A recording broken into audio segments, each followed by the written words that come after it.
قد أفلح المؤمنون. أعوذ بالله من الشيطان الرجيم. بسم الله الرحمن الرحيم وصلى الله على محمد وآله الطيبين الطاهرين. أما بعد. The story of Abu Abdullah al-Husayn's martyrdom begins with the death of Muawiyah ibn Abi Sufyan, la'inahullah. Shaykh al-Mufid records, and this is something that we went over in our previous discussions in the previous parts regarding the life of Imam al-Husayn and his brother al-Imam al-Hasan, salamullahi alayhi.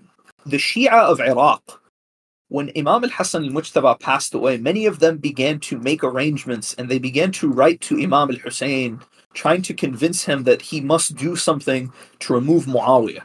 And they swore their loyalty to him. And he rebuffed them, stating that there was an agreement and a contract between himself and Muawiyah that he could not violate until the duration of the agreement expired.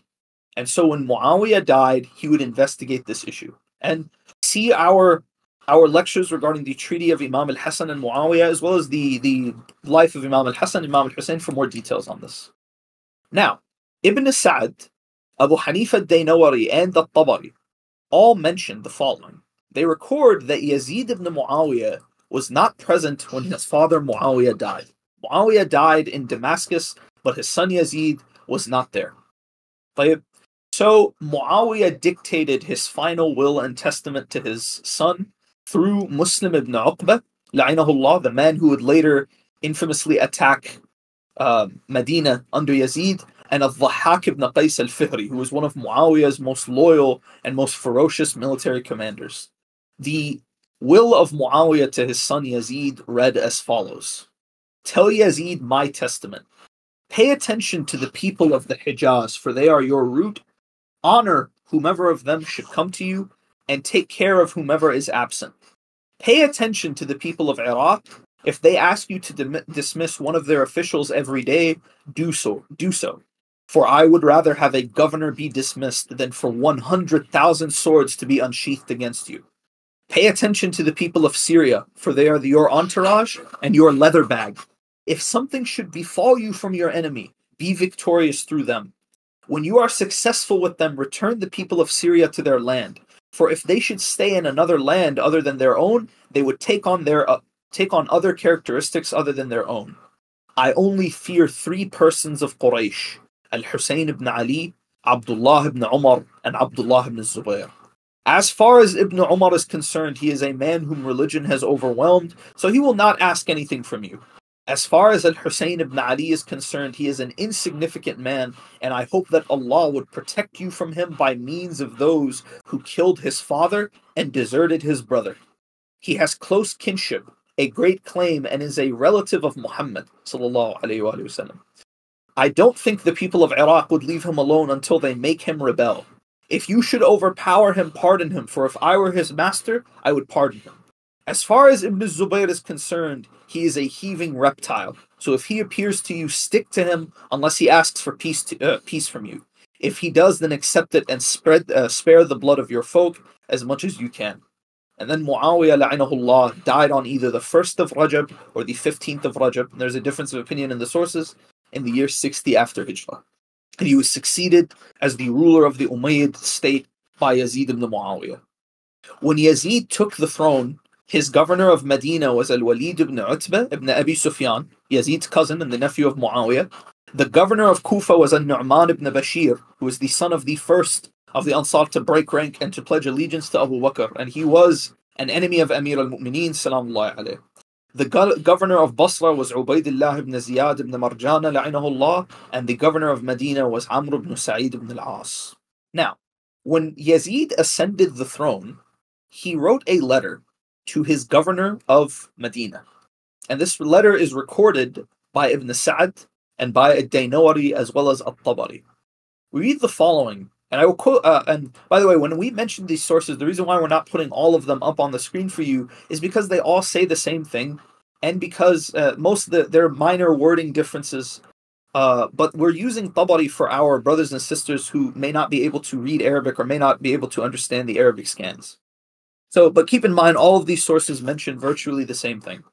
We read in Kitab in Tabari's report, which is in volume 19, page 2 to 3. Read the following: He reports that when Yazid, and this is me summarizing, when Yazid took control, his primary concern was to receive the Pledge of Allegiance from those men that Muawiyah warned him about. As Muawiyah had gathered people to pledge allegiance to him, and he had declared Yazid to be his heir in his own lifetime. However, these three men, for one reason or another, had refrained from giving the pledge. So Yazid wrote as follows to the governor of Medina, al-Walid ibn Utbah ibn Abi Sufyan, his cousin. In the name of Allah, the Merciful, the Compassionate, from Yazid ibn Muawiyah, the commander of the faithful, to al-Walid ibn Utbah. Muawiyah was one of the servants of Allah, whom Allah has blessed, appointed to authority, and given power and ability. He lived for a measured time and died at an appointed time. May Allah have mercy on him, for he lived as a praiseworthy man and died as a pious, God-fearing man. Peace be with you. He then wrote on another parchment, seize al-Husayn, Abdullah ibn Umar, and Abdullah ibn Zubayr to give the oath of allegiance. Act so fiercely that they have no chance to do anything before giving the oath of allegiance. Peace be with you. As we see from the very beginning, Yazid's concern was getting the bay'ah from these three men, by whatever means necessary. When al-Walid ibn Utbah, when he learned of Muawiyah's death, he was surprised and deeply upset. He summoned Marwan ibn al-Hakam to him through dispatch. Previously, when al-Walid was visiting Medina, Marwan only went there reluctantly. Because, this is a side note, this is something I want to explain. Marwan, under Muawiyah, what Muawiyah would do is he would make Marwan governor of Medina for a time, then he would remove him, and he would replace him with Sa'id ibn al-As. Then he would remove Sa'id ibn al-As and replace him with Marwan. And this is because Muawiyah knew that Marwan was always up to no good. He was always scheming, and he was worried that he would give him too much power. So, al-Walid ibn Utbah ibn Abi Sufyan, like the previous governors, he had a bad relationship with Marwan because Marwan looked at him as someone who stole a job that should rightfully be his. So now we see that these two Umayyads, al-Walid ibn Utbah and Marwan ibn al-Hakam, they now need to put their differences aside in order to carry out Yazid's orders. So when al-Walid noticed his demeanor, he verbally attacked him in front of people who attained his gathering. Thus Marwan became aware of this and he distanced himself from him, thereby cutting off contact. So at the time of Muawiyah's death, Marwan and al-Walid were not on speaking terms.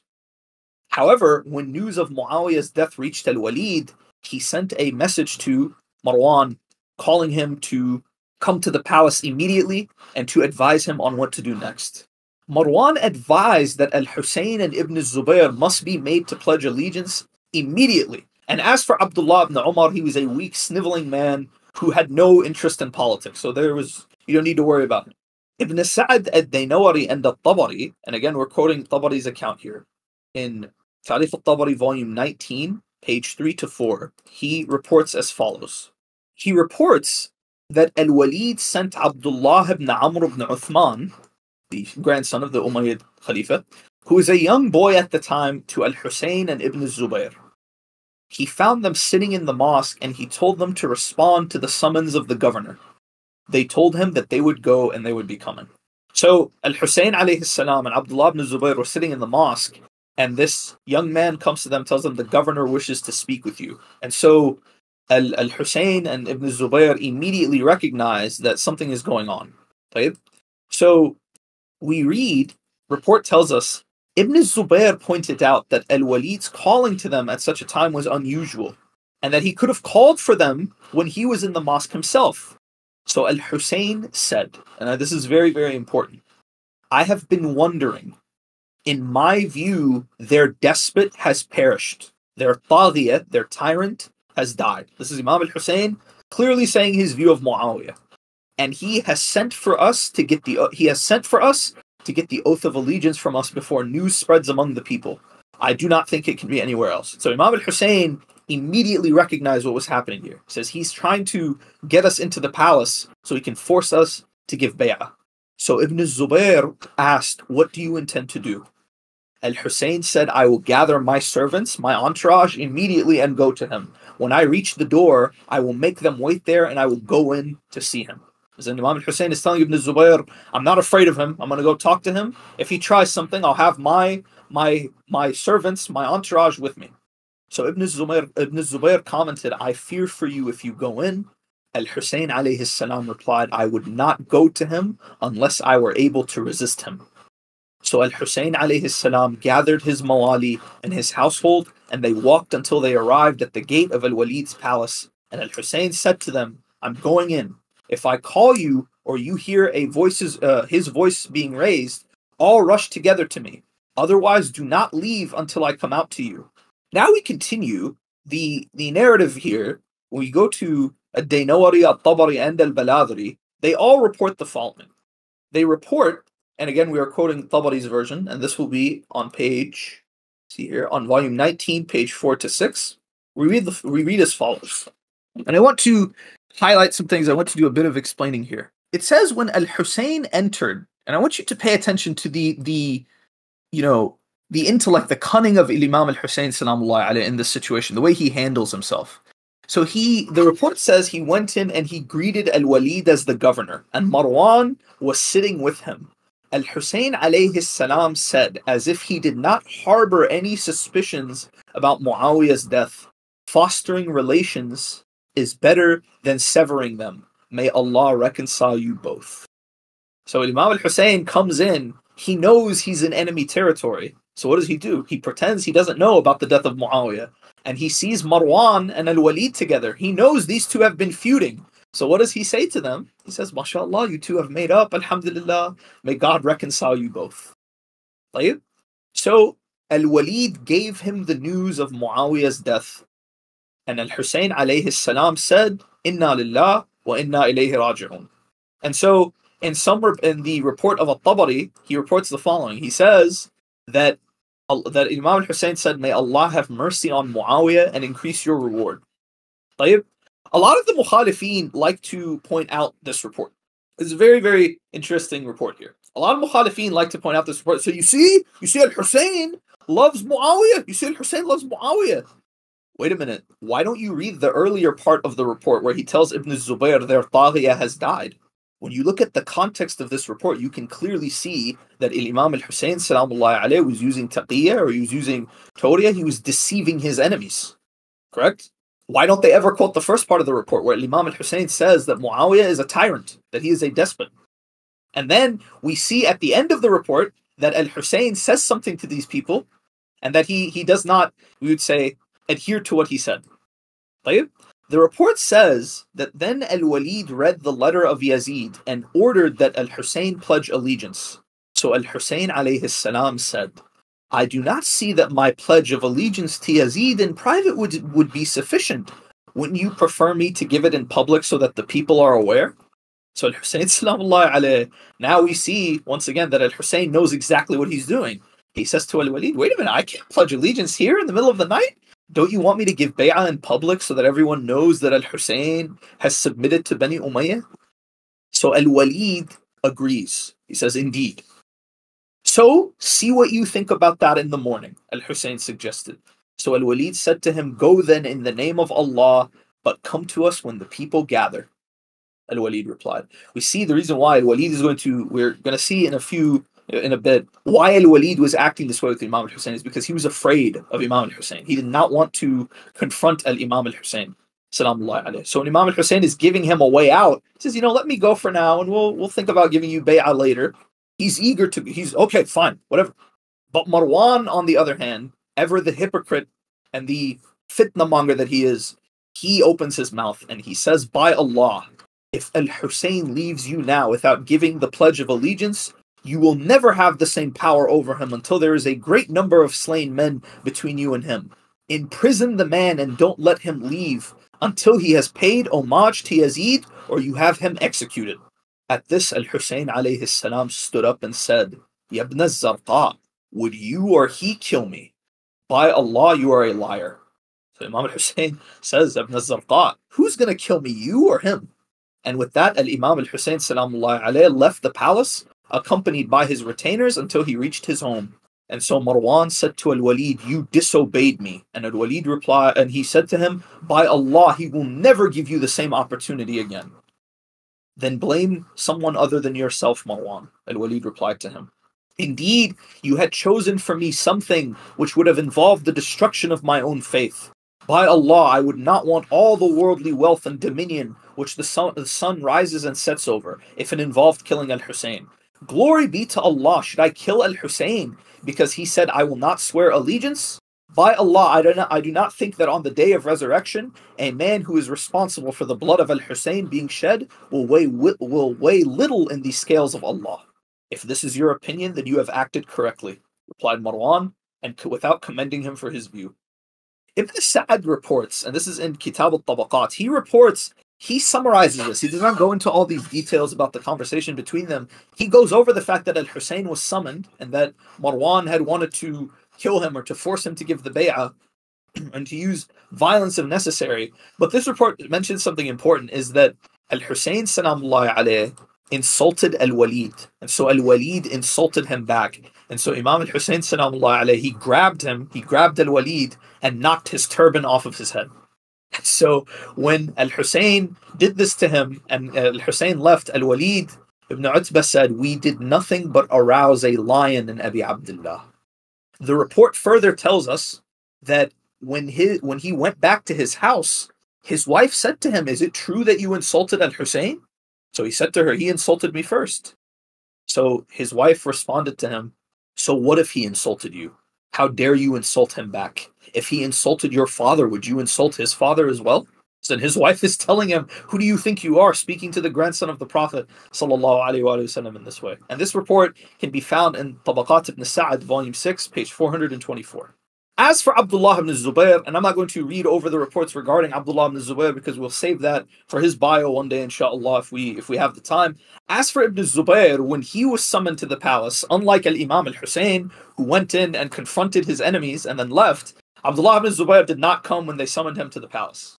He ignored their calls to pledge allegiance, and he escaped to Mecca. That night, al-Husayn, salamullahi alayhi, he was in his house in Medina, and it was the night of Saturday, with 3 nights remaining from the month of Rajab. So it would be the 27th, I believe, of Rajab, 60 years after the Hijrah. Continuing on, Ad-Daynawari and At-Tabari both report that the next day, and again we'll rely on Tabari's account because it's in English for our English-speaking brothers and sisters, and because it has the most detail. At-Tabari reports the following. In volume 19, page 6 to 8. He reports as follows, and I'm summarizing these here, but you can see the full report on the screen. Al-Walid then sent messengers to harass al-Husayn and Ibn Zubayr, so this is the next day, into giving bay'ah. Ibn Zubayr and his brother and his followers, as well as his brothers, managed to slip away to Mecca, and al-Walid was preoccupied with Ibn Zubayr. When it was during the last of the daytime on that Saturday, he sent to al-Husayn alayhi salam to give him the order again. Al-Husayn alayhi salam told them to come in the morning so that both parties would have time to consider the situation. Al-Walid agreed, and he did not insist upon him to give the answer as soon as possible. So we see here that Al-Husayn had tricked Al-Walid and Marwan. When he had gone in, he had pretended he had no idea what was going on, and he pretended that he would give them bay'ah later, but we see now that he's delaying them. That once he was out of the palace, he began to delay them, and he began making his plans. That night, the Saturday night, Al-Husayn alayhi salam decided to leave Mecca for Medina with a number of his friends and family, and with him were his brothers, with the exceptions of Muhammad ibn al-Hanafiyyah and Umar ibn Ali ibn Abi Talib. So now, let's talk about Muhammad ibn al-Hanafiyyah for a minute. Talk about why Ibn al-Hanafiyyah did not join al-Imam al-Husayn, because I have a report about the interaction between them, and this is reported by Tabari in volume 19, page 7 to 8. He says the following, and this is also reported by al-Baladhuri. He says that when Muhammad ibn al-Hanafiyyah heard of al-Husayn's intention to leave, he advised him to avoid pledging allegiance to Yazid and staying away from the provinces, lest he be killed. He advised him to stay in Mecca, or to go into the mountains or the desert and wait for matters to become clear. Muhammad reassured al-Husayn salamullahi alayhi that even if others are chosen over him, his religion, reason, manliness, and merit would not be diminished. So al-Husayn alayhi salam said to his brother, you have given your advice and shown your concern. I hope that your judgment is correct and stressful. At-Tabari also reports with his chain to Abu Sa'id al-Maqburi. He reports the following. He says that I saw al-Husayn entering the mosque of Medina. As he walked, he was leaning on two men. First he leaned on one man, and then he leaned on the other, and he was reciting poetic verses. May I not terrify the camels when I lead a raid on the morning dawn. May I not be called Yazid if I ever accept humiliation for dignity, while death is watching whether I flinch. And so again, this highlights that theme that we said is very important to Imam al-Husayn salamullah alayhi, the idea of dignity and maintaining dignity and avoiding humiliation. And so the man narrating this report, Abu Sa'id al-Maqburi, he says, by Allah, he is only reciting these two verses because of something he is intending to do. Like, that's a man with a plan. He's planning something. And it was only 2 days later when I was told that he had left for Mecca. Al-Tabari further reported, and this is on page 9 and 10 of volume 19, he reports the following. He reports with his chain to Uqba ibn Sam'an. And this is very, very important. We need to stop here, go over who this man is. Uqba ibn Sam'an was the Mawla, the freedman, the servant of Sayyid al-Rabab, salamullahi alayha, the wife of Imam al-Husayn. And his reports regarding the tragedy of Abu Abdullah are very, very important, because we have a first-hand account from someone who is a servant in Imam al-Husayn's household. So he reports the following regarding Imam al-Husayn, salamullahi alayhi, in Mecca. And before we go over his report, we have to go over one last thing. Al-Tabari reports that on the 28th of Rajab, al-Husayn left Medina for Mecca with his household and his companions reciting this verse, "My Lord, save me from the unjust people." And this is a verse of the Quran. I believe this is Surah Al-Qasas, ayah 21. And this is a reference a reference to Nabi Musa alayhi wa ala nabiyina afdal salatu wassalam, that when he left Egypt, he left in a state of fear and a state of apprehension, and he said this dua, "My Lord, save me from the wrongdoing people." قَالَ رَبِّي نَجِّنِي مِنَ الْقَوْمِ الظَّالِمِينَ. And so, al-Husayn salamullahi alayhi, this is what he said as he was leaving Medina on the 28th of Rajab, and he entered Mecca on the 3rd of Sha'ban, on a Thursday, the night before Friday. And he entered the city reciting another verse of the Quran. And this is Surah Al-Qasas as well, but this is ayah 22. You see that Ahlul Bayt alayhi salam, every ayah, they know exactly when to use it, we'd say. And so the ayah here, it says, and when he directed himself towards Madian, he said, perhaps my Lord will guide me to the sound way. قَالَ عَسَى رَبِّي أَنْ يَهْدِنِي سَوَاءَ السَّبِيلِ. And so, returning to the report of Uqba ibn Sam'an, and this is found in Tarikh al-Tabari, volume 19, page 23, Uqba ibn Sam'an reports the following. He says, al-Husayn went and stayed in Mecca. Its inhabitants began to visit him frequently, as did those who had come to make the Umrah and other people from far and wide. Ibn Zubayr was also in Mecca. He had settled himself there near the Kaaba, where he used to stand in prayer and perform the circumambulation of the Kaaba throughout the day. He would come to visit Husayn with others who would visit him. Once every 2 days, he would advise al-Husayn according to his views. Yet al-Husayn, according to Uqba ibn Sam'an, was the most unwelcome of Allah's creatures in the eyes of Ibn Zubayr. There's a very simple reason why.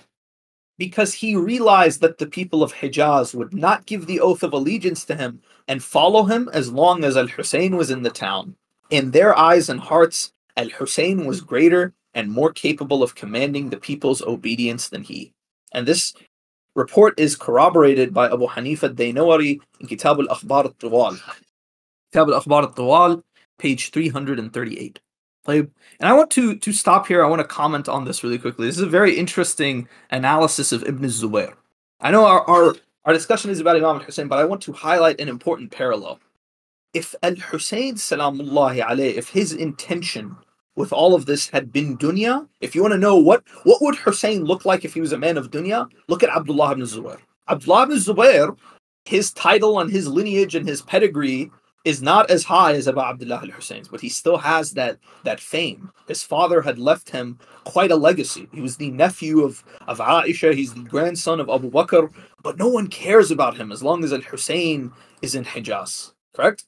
So when it comes to the report of Uqba ibn Sam'an, we see here that he is highlighting that Ibn Zubayr just can't stand al-Husayn. He just wants him to leave. He wants him to leave Hijaz so that he can use the people of Hijaz to give him bay'ah to become emir. correct? And we will see later what al-Husayn says to him. طيب? Continuing on, we read in the reports of al-Baladhuri and al-Dainawari and al-Tabari. And this is a very, very long report, and it is very well corroborated. As we mentioned, al-Tabari mentions it in Ansab al-Ashraf, and al-Dainawari mentions it in al-Akhbar al-Tiwal, but we will quote al-Tabari's version, of course, from page 23 to 26, about the letters that Imam al-Husayn began to receive from the people of Iraq. He says the following: when the people of Kufa were informed of Muawiyah's death, they began to spread rumors about Yazid. They also learned that al-Husayn alayhi salam refused to pledge allegiance to Yazid and had left for Mecca along with Ibn Zubayr. They then gathered at Sulaiman ibn Surad al-Khuza'i's house to discuss Muawiyah's death and express their gratitude to Allah for it. Sulaiman ibn Surad announced the death of Muawiyah and informed the gathering that al-Husayn had refused to pledge allegiance to the Umayyads and had gone to Mecca. By the way, I just want to point this out. This is very important when discussing these men that we're about to go over. And I believe we discussed them previously in another video regarding, if the Shia killed Imam al-Husayn, this pathetic shubha that the Mukhalifin keep throwing. Sulaiman ibn Surad al-Khuza'i is a Sahabi. So if you wish to say that these people betrayed al-Husayn and killed Husayn, congratulations. You finally agree with us that the Sahaba, many of them were enemies of the Ahlul Bayt. Ahsantum. Sulaiman ibn Surad is not one of our Salaf. We have previously discussed that the term Shia, in our video on Hadith al-Tayr, that the term Shia at this time, it simply applies to people who love Ali and prefer him to the other Sahaba. Correct? These people were not Rawafid, they are not upon our Aqidah. They are Shia in the Sunni understanding of what it means to be one of the Shia of Amir al-Mu'mineen Salamullahi alayhi. So continuing, Sulaiman ibn Surad addressed the people as Husayn Shia, urging them to declare their loyalty and support to al-Husayn if they are willing to fight for him and to sacrifice their lives on his behalf. However, he also warned them not to make false promises if they fear failure and weakness in their commitment. And this, the best comment we can have on this is that the Quran says, "O you who believe, why do you not do what you say?" Right? Why do you not do what you promise to do? Sulaiman ibn Surad is telling these people this, but we will see that he did not follow his own advice. So they expressed their apparent unwavering commitment to support al-Husayn salamullahi alayh and declare that they were ready to fight for him and sacrifice their lives for his cause. So Sulaiman instructed them to write a letter to Abu Abdullah al-Husayn, conveying their loyalty and their willingness to be his allies. They wrote to al-Husayn alayhi salam, "In the name of Allah, the Merciful, the Compassionate, to al-Husayn ibn Ali, salamullahi alayh, from Sulaiman ibn Surad al-Khuza'i, al-Musayyab ibn Najaba, Rifa' ibn Shaddad al-Bajali, and Habib ibn Mudahir." And I wish to comment. 3 out of 4 of these men are reliable narrators for the Mukhalifin. Sulaiman ibn Surad is a Sahabi, al-Musayyab is one of their narrators, and Rifa' ibn Shaddad is one of their narrators. And I believe there are reports from him in al-Tarikh al-Kabir by al-Bukhari, as well as in Sunan al-Nasa'i, if memory does not fail. The only one of these men who the Mukhalifin, subhanAllah, have no reports about is Habib ibn Mudahir, who for some reason, the Shia, the Imamiyah, we love him very, very much. And we revere him, and I have done a separate video on his biography.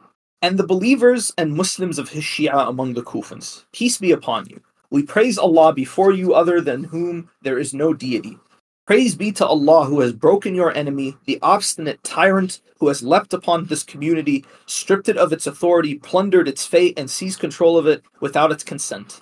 Then he killed the chosen members of it, and he had preserved the wicked members of it. He had made the property of Allah a state among its tyrants and wealthy. He was destroyed as Thamud was destroyed. Now there is no Imam over us. Therefore come to us through you. May Allah unite us under truth. And Nu'man ibn Bashir is in the governor's palace, and we do not gather with him for the Friday service, nor do we accompany him out of the mosque for the festival service. If we learn that you will come to us, we will drive him away and we will pursue him to Syria, if Allah the Exalted wills. They sent the letter to al-Husayn alayhi salam through a man by the name of Abdullah ibn Misma' al-Hamdani and Abdullah ibn Nuwal. They were fast in their travel, and they arrived in Mecca and gave the letter to al-Husayn on the 10th day of the sacred month of Ramadan. A'adahu Allah alayna wa alaykum. 2 days later, the Kufans sent Qais ibn, I believe his name is pronounced Musahir al-Saydawi, and Abdul Rahman ibn Abdullah al-Arhabi and Umar ibn Abd al-Saluli to al-Husayn with around 150 letters. And in the coming days, some more letters were sent to al-Husayn. And some of the people who sent letters to him, and these names are very interesting: Hana ibn Hana al-Subay'i, Sa'id ibn Abdullah al-Hanafi, Shabath ibn Rib'i. Shabath ibn Rib'i, by the way, is a narrator in the books of the Mukhalifin. I believe his report is in Sunan al-Nasa'i. Hajjar ibn Abjar, who is mentioned in some books as being a Sahabi or lahu idrak. Yazid ibn al-Harith ibn Ruwaym, Azra ibn Qais, Amr ibn al-Hajjaj al-Zubaydi, and Muhammad ibn Umayyah al-Tamimi. Some of these men, many of them, would later fight against al-Husayn. They wrote letters to him, but when he arrived, they joined the army of Ibn Ziyad and they fought him. Continuing on, now we will go over the letter of al-Husayn salamullahi alayh to his Shia. At this point, all the messengers from Kufa were in the presence of al-Husayn. So al-Husayn wrote a letter and gave it to Hana ibn Hana and Sa'id ibn Abdullah for them to send to al-Kufans. Al-Daynawari and al-Tabari mentioned the letter as follows. And by the way, I want to stop and show you what al-Daynawari did to this report. Al-Daynawari in his Akhbar al-Tiwal, page 340, we see here that he summarized the report. And that there are certain things in the letter of Imam al-Husayn that he took out. Certain things that are very non-Sunni, we would say. Al-Tabari, however, preserved the account on page 26 of volume 19 of his Tarikh. Read the letter of Aba Abdullah to the people of Kufa is as follows.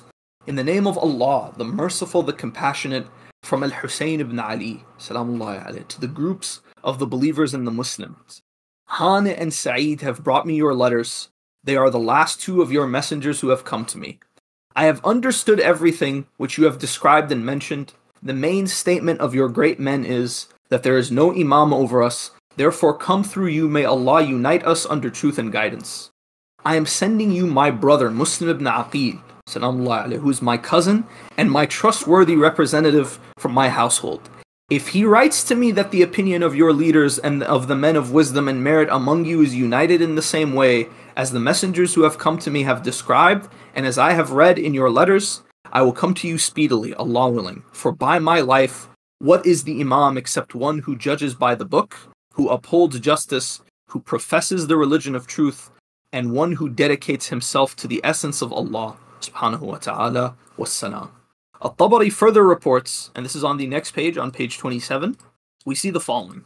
He reports that while Muslim was acting upon what the Imam told him, skip the page, Al-Husayn then called for Muslim ibn Aqil, salamullahi alayh, and dispatched him with Qais ibn Musahir, Abdul Rahman ibn Abdullah al-Arhabi, and Umar ibn Abd al-Saluli. He ordered them to be God-fearing, to be secretive of this matter, and to be kind.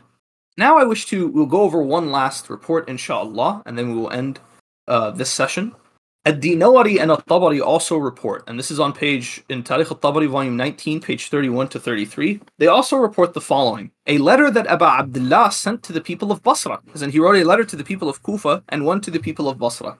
He reports that while Muslim was acting on what Imam al-Husayn told him, so while Muslim ibn Aqil was on his mission in Kufa, al-Husayn also to the main leaders of Basra, who were Malik ibn Misma' al-Bakri, al-Ahnaf ibn Qais, leader of Bani Tamim, al-Mundhir ibn al-Jarud, Mas'ud ibn Amr, Qais ibn al-Haytham, and Amr ibn Ubaydillah ibn Ma'mar. And he sent the letter with his companion, Sulaiman ibn Razin. The letter stated, Allah gave preference to Muhammad before all his creatures. He graced him with prophethood and chose him for his message. After he had warned his servants and informed them of what he had been sent with, Allah took him to himself. We are his family, those who possess his authority, those who have been made his trustees and his inheritors. We are those who have more right to his position among the people than anyone else. Our people selfishly claimed our exclusive right to that, yet we consented to what they did since we hated disunion and desired the well-being of the community. However, we know that we have greater claim to that right, which was our entitlement, than those who have seized it. They have done well, set many things right, and sought truth. May Allah have mercy on them and forgive us all in them. I have sent my messenger to you with this letter. I summon you to the book of Allah, the sunnah of his prophet. Indeed, the sunnah has almost been killed, while innovation has been given life. If you hear my words and obey my commands, I will guide you along the path of righteousness. May the peace and mercy of Allah be with you. The nobles who received the letter, they kept it secret, except for one, al-Mundhir ibn al-Jarud. He claimed that he feared Sulaiman ibn Razin was a plotter sent by Ibn Ziyad. And I want to notice how Dainawari, if we look at Dainawari's quotation of this report, he censored it. This report has some things that do not align with the Sunni narrative, i.e. the belief that the Ahlul Bayt have the exclusive right to rule over the Ummah. So in Akhbar al-Tiwal, on page 342-343, we see that at Dainawari, he censored this report. He censored he censored parts of the letter of Imam al-Husayn salamullahi alayhi. So al-Mundhir ibn al-Jarud, according to Dainawari, the reason why he betrayed al-Imam al-Husayn salamullahi alayhi, the reason why he did this, is that because he had married the daughter of Hind, right? Or he had married his daughter Hind to Ubaydullah ibn Ziyad. He had married his daughter Hind to Ubaydullah ibn Ziyad. So he had a relationship with Ibn Ziyad, who at that time, as we said, was the governor of Basra for Muawiyah. So he brought the message and the messenger to Ibn Ziyad. And this was on the evening before the morning when Ibn Ziyad planned to depart, as he had received a letter from Yazid ordering him to go to Kufa and to deal with Muslim ibn Aqil. He read the letter and he had Sulaiman ibn Razin beheaded, rahmatullahi alayh. After killing Sulaiman, Ibn Ziyad la'inahullah gave a sermon to the people of Basra, warning them of his ferocity and his will to act upon what he was ordered to do. Sulaiman ibn Razin radwanullahi ta'ala alayh was the first person to be killed in the saga of Abu Abdullah. And this is the beginning of the bloodshed of the Shia of al-Husayn salamullahi alayh, as he was the first martyr of the uprising. And with that being said, we will bring this session to a close and we will continue inshallah in the next part. Wassalamu alaikum wa rahmatullahi wa barakatuh.